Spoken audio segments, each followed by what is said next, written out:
बयनिसिमबो खुलुमनाय जासिहरबाय। थांनाय मोनाबिलि समावहाय जोंनि नोगोर क'क्राझाराव जोबोद गिदिर जाथाय जानानै थांदों आरो बे जाथायानो जाहैबाय क'क्राझार मेडिकेल कलेजखौ लानानै। बे क'क्राझार मेडिकेल कलेजनि साइनबर्डआव बर' हांखोखौ बाहायनाय नुनो मोनाखै। बेहाय क'क्राझार मेडिकेल कलेजाव नि साइनबर्डआव असमिया राव आरो इंराजि रावखौ बाहायनाय नुनो मोनदों। बेनिखायनो क'क्राझार जिल्ला एबसुआ थांनाय मोनाबिलियाव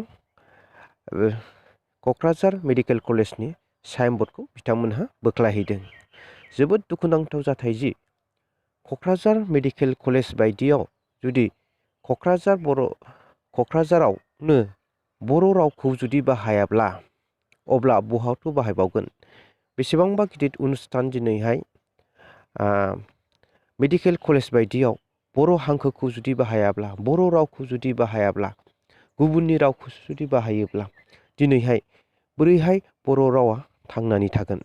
दा बेखौ जोङो साननांगौ जाबाय। दिनैहाय क'क्राझार बायदि गोजोननि नोगोरावनो बेबायदि जुदि जाथाय जायोब्ला गुबुन जायगायाव आरो मा दंबावो।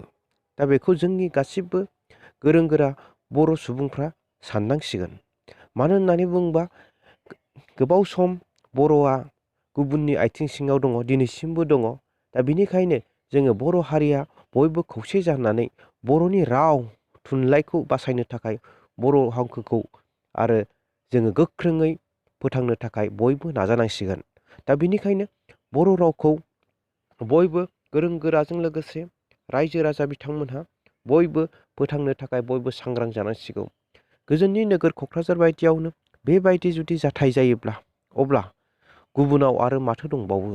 दा बिनिखायनो जोङो बयबो खौसे जानानै दिनैहाय बर' रावखौ फोथांनो आरो बर' हारिखौ फोथांनो थाखाय, बर' हारिजों लोगोसे राव थुनलाइखौ फोथांनो थाखाय जोङो बयबो सांग्रां जानाया जोंनि थाखाय जोबोद गोनां। बिनिखायनो जोङो गासिबो बर' हारिनि गेदेर गोलावजों लोगोसे रायजो राजा बिथांमोनहाबो बयबो बर' हारिखौ फोथांनो थाखाय बयबो सांग्रां जानांसिगौ आरो जोङो नोजोर होनांसिगौ।